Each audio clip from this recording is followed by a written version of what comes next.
When boundaries change, what do? You want to respect your partner's boundaries or your friend's boundaries, but what if a year and a half later, after you've been really carefully walking around it, they say, "Oh, that changed a long time ago. Didn't you know that?" What if they don't tell you that they changed? This is Reid Mahalko from readaboutsex.com. This is Cathy from TheIntimacyDojo.com.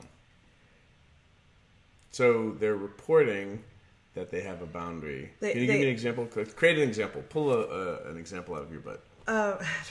Thank you. Okay, so your friend says, I never want you to touch me when we're sitting in a movie theater. Okay. And you're like, you guys go to the movies all the time, and you're trying to be really careful of like never touching them in the movie theater. And it's just a silly example, but then like a year and a half later, you bump them, and you're like, "Oh, I'm so sorry, I didn't mean to touch you." And you're like, "What? I don't understand." And like, you don't like to be touched in a movie theater. And you're like, "Oh, no, that was just a thing that happened. That's not been a case for a long time." Okay. It's like you put a lot of effort into respecting their boundary, and you didn't want to like push on it. But Okay. how do you handle that? I'd be like, awesome. Wow. Okay. Why? I mean, do you want to take it personally or something? You want to be? I mean, do you need acknowledgement for putting a lot of effort into something? Like what? Like. Well, I think that if you're I tend to be very conscious of people's boundaries, and I can understand the frustration of having carefully walked around a boundary you thought existed. Sure. Like a landmine, and then all of a sudden you realize that there are no landmines there. And they never told you. Okay. So, you just say okay. Well, I mean, what if you had done that? You'd very carefully walked around this person, put effort into being gentle with them around it, and then found out that it wasn't a thing for them anymore, but they hadn't told you. I'd probably just ask for acknowledgement. So can you give an example? Just use the words for. Yeah. Like, so okay. Well, I wish you'd told me, a year ago that was. I thought you knew. I mean, couldn't you tell? No, I couldn't tell. But I'd like to be acknowledged for trying not to walk on your landmines. Would you acknowledge me? I acknowledge you for not walking on my landmines. Thank you. So for me, it would make me wonder. Like, acknowledgement is good, asking for acknowledgement, but it would make me wonder what of the other boundaries they might have shifted, and you don't know. Like if you're, like. So you could ask them. So Cathy, are there any other boundaries that have shifted in the last year that you haven't told me about? No, none. Are you sure? Sure, yeah. Okay. But maybe not. Like. Okay, but that's like life. That's like humans. How many times have you, YouTube viewers, said something declarative in a moment, and then a week or a year later it wasn't true for you anymore? I think most people have done that. Okay, and how many of you, when that shifted for you, sprang out of bed to tell the person that you told they should never do that changed for you? Most of us don't, but Why? It can be frustrating when you spend a lot of energy trying to, especially if they emphatically laid down a boundary. And I know. It is frustrating hanging out with humans, which is why most people get dogs or cats. If you really want to not be, put out by a pet, like reptiles tend to just sit there on a hot rock, and but they don't lick your face in the same way. All right. Well, I You're stuck on the lizard. So. Yeah, licking your face. Just.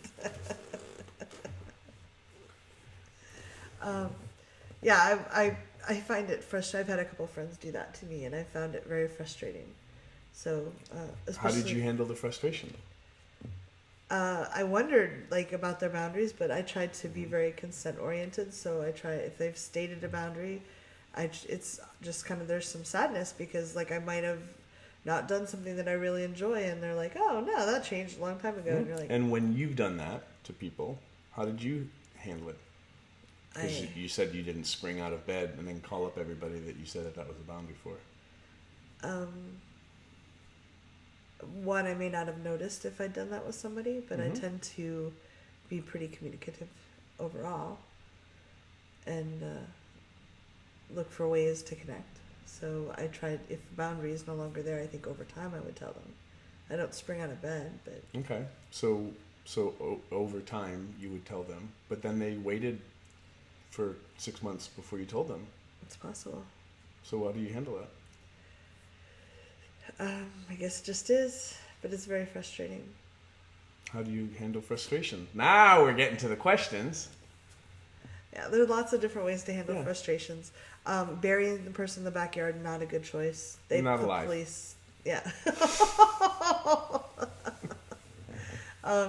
But sharing and asking, trying to talk about things. If it's, I mean, some people have set boundaries very firmly. They don't want to even talk about it, and then we need to steer away from that. But otherwise, just kind of check. Is it okay to check in? You set this boundary, and I would really love to do that. Are you open to discussing it? You could do a State of the Union, you know, kind of like once a year, get together with those people that are important with you and be like, okay, we're checking in. Any boundaries shifted? Here are the things that I feel like I'm walking on eggshells around you with. Because this is what part of this is usually it's a thing that's about fitting, like a good fit versus a bad fit, kind of a date your species thing. And we're getting long on this, so maybe we'll jump to another video. So the idea is when you're walking on eggshells versus when you're not walking on eggshells. Mm-hmm. To me, in my geekery, that's a fit. Like a good fit are people where you just are a good fit, and there's no eggshells to walk on. Yeah.